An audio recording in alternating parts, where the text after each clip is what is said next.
Bonjour à tous. Les douleurs au bas du dos liées au travail, c'est une problématique importante et qui représenterait plus de la moitié des cas de troubles musculo-squelettiques.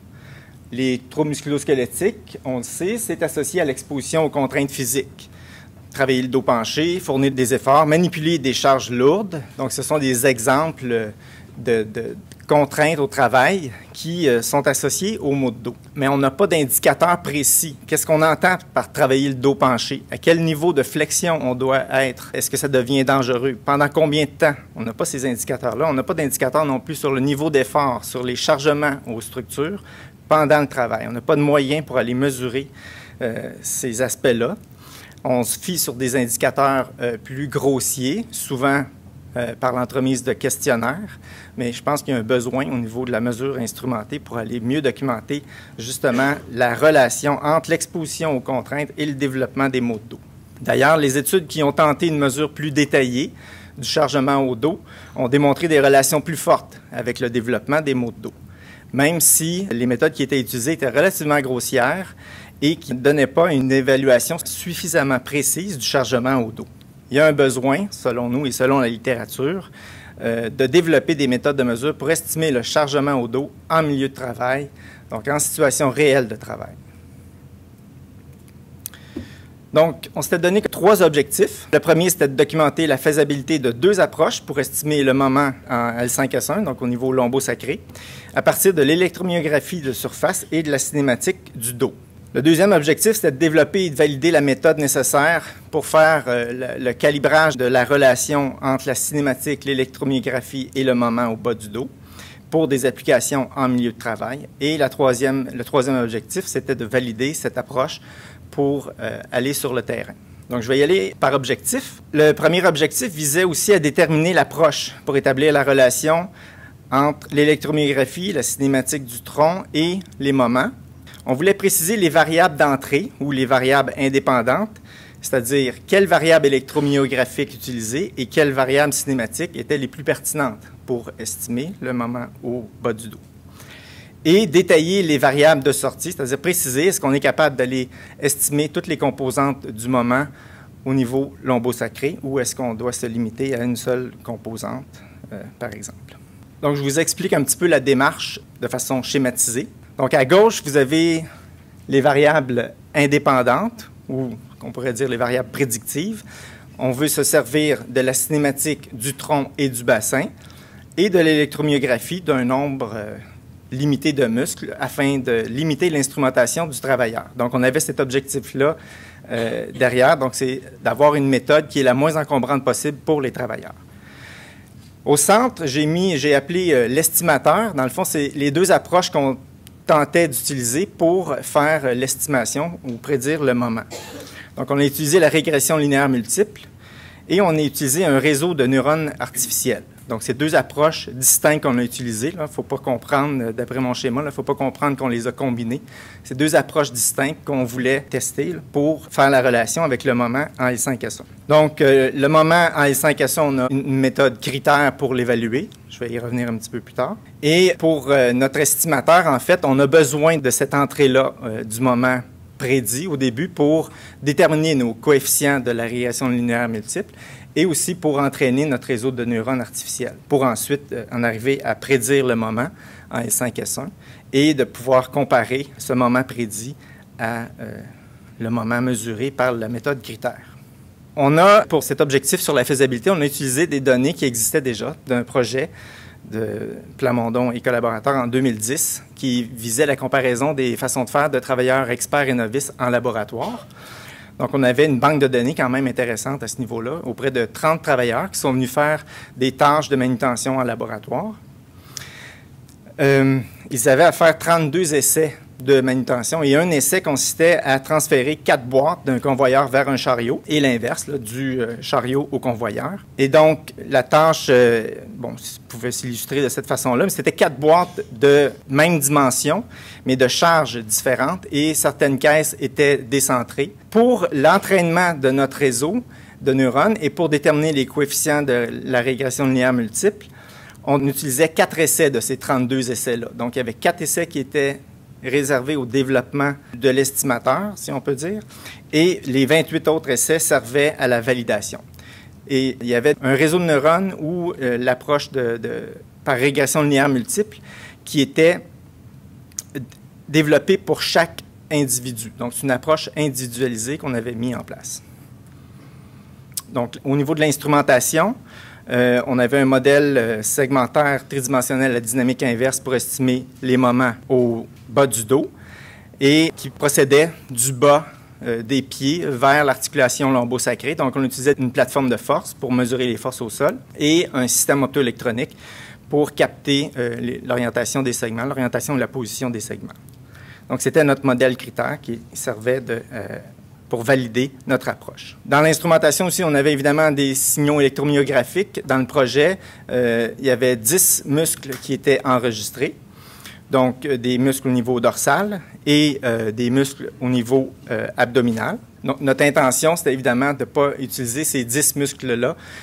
On voulait réduire le nombre de muscles pour réduire le nombre d'électrodes qu'on avait à positionner sur le travailleur et donc que ce soit moins encombrant. Et comme on pourrait dire un premier résultat, ou ce qu'on a constaté, on a identifié les variables indépendantes. Donc, au niveau de la cinématique du tronc, on avait 5 variables qu'on a jugées qui étaient les plus pertinentes. Donc, l'angle du tronc par rapport au bassin, autour de l'axe transverse, donc l'angle de flexion-extension, si on peut dire. L'accélération angulaire du tronc par rapport au bassin, l'angle du tronc par rapport à la verticale, l'angle d'inclinaison latérale du tronc par rapport à la verticale et l'accélération linéaire du bassin. Donc, tous des paramètres qui peuvent être mesurés à partir de 2 senseurs placés, un placé sur le tronc et un placé sur le bassin. Au niveau de l'électromyographie, on a réalisé qu'on pouvait faire des assez bonnes prédictions avec 6 muscles, donc les muscles longissimus, iliocostalis lumborum et l'obliquus externus, donc de façon bilatérale. Brièvement, quelques résultats. On voit ici la courbe prédite et la courbe mesurée ou observée par le modèle critère en bleu. Donc, une performance quand même assez acceptable. Ça, ici, c'est un exemple d'une prédiction par régression linéaire multiple. Un exemple de prédiction par le réseau de neurones pour un essai. Un aspect sur lequel je veux insister, c'est que l'approche se fait en continu. Donc, habituellement, dans les études en laboratoire, on va se concentrer sur les phases de levée. Si vous vous rappelez, je vous ai mentionné qu'un essai était constitué de 4 transferts de boîtes. Les 4 sont illustrés par les bandes bleues ici. C'est les périodes où la personne est en contact avec la boîte. Habituellement, dans nos études en biomécanique, on va se concentrer aussi sur les portions où la boîte est essentiellement portée dans les mains. Mais donc, on a choisi de prédire en tout temps entre ces périodes de contact avec la boîte. Donc, c'est une approche en continu. D'autres résultats de performance des approches, si on regarde le coefficient de détermination ou le R carré, le RLM, c'est la régression linéaire multiple, le RNA, c'est notre réseau de neurones artificiels. Donc, des prédictions relativement similaires, des performances au niveau de l'erreur RMS ou l'erreur par moindre carré, donc de l'ordre de 25 newton-mètres, et des erreurs en pourcentage, des erreurs relatives autour de 8 à 10 %. Donc, somme toute, des prédictions quand même assez intéressantes, peu importe l'approche. Peut-être une légère supériorité au niveau du réseau de neurones artificiels, mais on peut dire que c'est quand même assez semblable le niveau de prédiction. Donc, premier constat, le moment en L5-S1 peut être estimé en utilisant l'électromyographie d'un nombre limité de muscles et la cinématique du tronc-bassin par les 2 approches que nous avons testées. Et nous avons une bonne capacité de prédiction et un aspect important aussi, à partir de quelques essais pour faire l'entraînement ou déterminer nos coefficients pour la régression linéaire multiple. Par contre, et encore une fois, j'attire votre attention sur ça, l'approche suppose qu'il y a une méthode critère qui est là pour faire notre prédiction et que cette méthode-là va être utilisable sur le terrain. Et ça suppose aussi que les tâches qui vont être utilisées pour le calibrage sont très similaires aux tâches qui vont être étudiées pendant le travail. Parce que, comme vous l'avez vu, on utilisait des essais, on utilisait les mêmes tâches, si on peut dire, pour faire le calibrage, et on étudiait les mêmes tâches pour la validation. Donc, on a cette spécificité-là avec l'approche. Donc, en deuxième objectif, on voulait développer Donc, on a démontré la faisabilité. Maintenant, on veut développer et valider la méthode nécessaire pour le calibrage de la relation cinématique-électromyographie-moment pour des applications en milieu de travail. On a vu que notre méthode critère, elle exigeait l'utilisation de plateformes de force d'un système optoélectronique. Ce qu'on s'est dit, on va aller vers des senseurs, utiliser des senseurs qui mesurent les orientations du corps pour aller faire des senseurs qui sont portables, moins encombrants pour le travailleur, donc, et qui mesurent les orientations pour faire notre modèle. Donc, voici un peu l'instrumentation qu'on a imaginée pour faire notre calibrage. Donc, c'est un modèle qui procède à l'inverse du modèle critère, donc qu'on dit un modèle du haut vers le bas. Donc, qui utilise 6 senseurs inertiels, un sur le bassin, un sur le tronc, un sur les 2 bras et un sur les 2 avant-bras, sur chaque avant-bras en fait. Et une caisse instrumentée, la caisse instrumentée qui est munie de poignées qui mesure les forces aux mains et un senseur inertiel qui mesure l'orientation de la caisse. Donc, ce modèle-là est composé de 5 segments, je les ai mentionnés tantôt avec chacun des senseurs inertiels. Un référentiel segmentaire était déterminé par une procédure segment-ascenseur, documentée dans la littérature. Et le modèle était aussi basé sur des données anthropométriques d'un homme moyen ou d'une femme moyenne, parce qu'on a étudié des hommes et des femmes. La longueur des segments était mesurée directement sur les individus. Et l'accélération linéaire, la vitesse angulaire, était déterminée à partir des mesures des senseurs inertiels.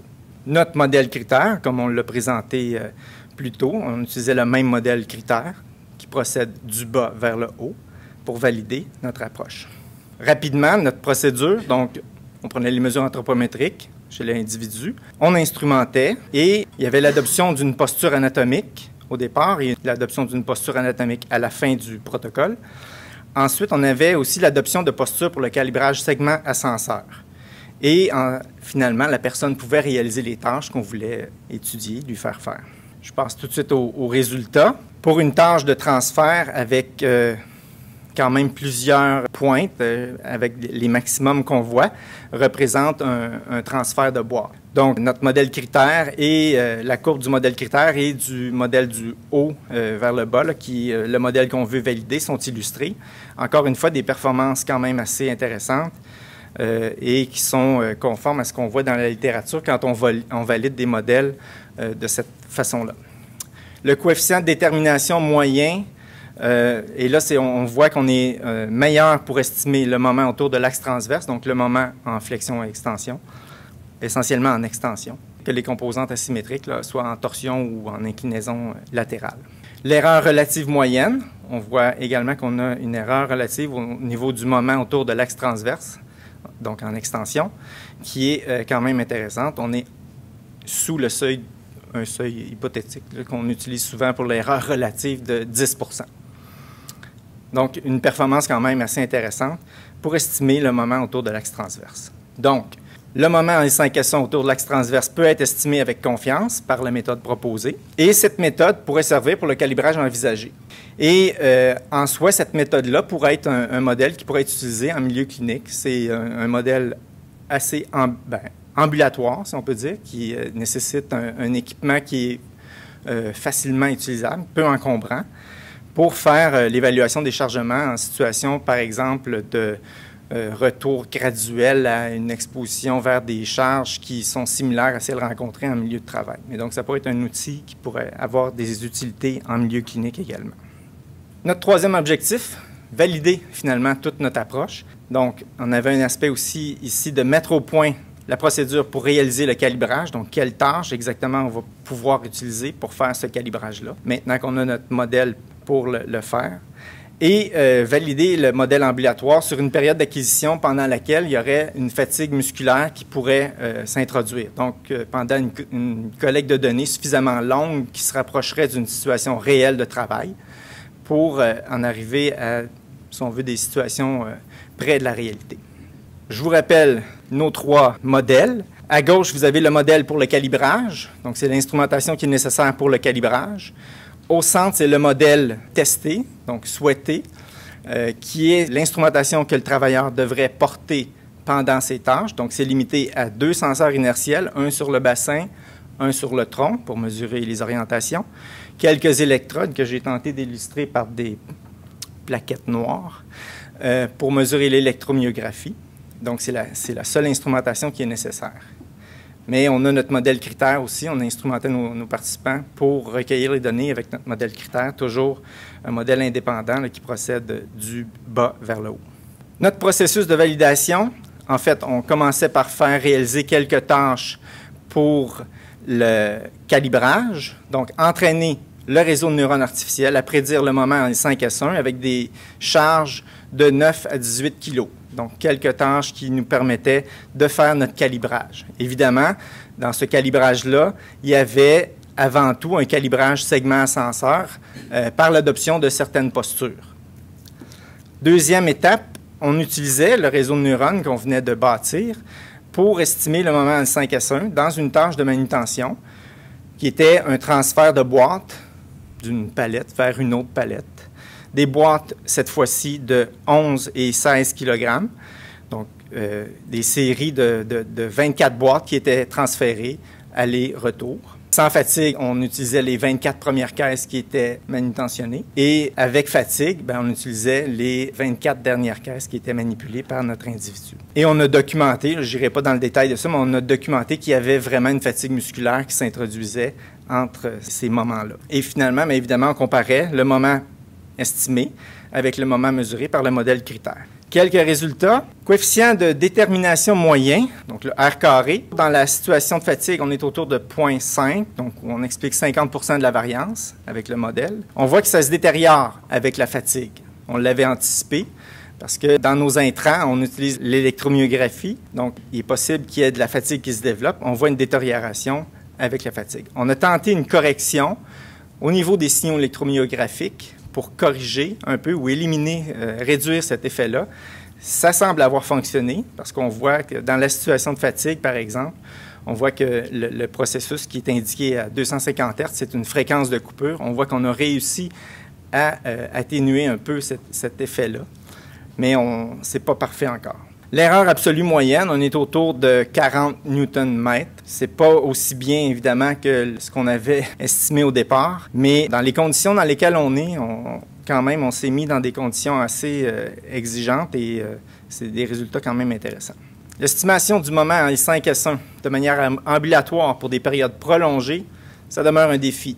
On n'a pas encore atteint l'idéal qu'on souhaite tous. Mais il y a des enjeux qu'on peut identifier qui pourraient contribuer ou expliquer un peu les résultats qu'on a obtenus. L'utilisation de senseurs inertiels. On sait que les senseurs inertiels peuvent être affectés par des perturbations de l'environnement, des perturbations électromagnétiques, qui pourraient peut-être avoir contribué à nuire à la relation qu'on établit au départ dans notre calibrage. Et peut-être aussi, il peut y avoir une dérive avec les senseurs inertiels, comme il a été documenté dans la littérature. La difficulté d'utiliser les signaux électromyographiques qui peuvent être influencés par la fatigue. Donc ça, c'est un défi qui pourrait être adressé en améliorant peut-être le traitement de nos signaux électromyographiques. On est allé de façon très simple jusqu'à maintenant, mais je pense qu'il y aurait d'autres choses à envisager à ce niveau-là. Et le calibrage individuel qui constitue une contrainte importante, c'est-à-dire toutes les étapes d'adoption de posture pour notre modèle critère, ça demeure quelque chose qui est problématique ou en tout cas qui pourrait nuire à une utilisation terrain et on pourrait peut-être aller plus loin de ce côté-là. D'autres avenues de développement, donc peut-être intégrer d'autres sources d'informations pour bonifier les senseurs inertiels qui mesurent l'orientation. D'autres sources d'informations peut-être par d'autres capteurs, ou peut-être par l'utilisation de photos pour venir complémenter l'information qui pourrait avoir une dérive dans le temps, donc venir corriger cet aspect-là. Comme je le mentionnais tantôt, raffiner le traitement des signaux électromyographiques, utiliser d'autres variables que celles qu'on a utilisées et exploiter peut-être un réseau de neurones artificiels génériques pour éviter le calibrage individuel. Donc, si on a une banque de données importante qui pourrait nous permettre, plutôt que de construire un réseau de neurones individuel, si on peut dire, d'avoir un réseau de neurones générique qui pourrait nous permettre d'éviter le calibrage. Donc ça, c'est peut-être quelque chose qui mériterait qu'on documente davantage. Donc en conclusion, je pense qu'on a réussi à démontrer qu'on avait une approche novatrice pour estimer le moment en L5S1 en continu. Elle est novatrice parce qu'elle utilise seulement 2 senseurs inertiels combinés à quelques senseurs pour mesurer l'électromyographie. d'un nombre limité de muscles, 6 muscles, mais je pense qu'on pourrait réduire le nombre de muscles encore. Un autre aspect novateur, on faisait un calibrage dynamique. Donc, contrairement à des approches antérieures où on utilise des contractions statiques, le fait d'utiliser un calibrage dynamique nous a donné des résultats intéressants. L'évaluation objective du chargement au dos associé aux activités réelles de manutention est possible. On croit possible, mais il y a encore des améliorations possibles, donc plus de recherche est nécessaire. Merci.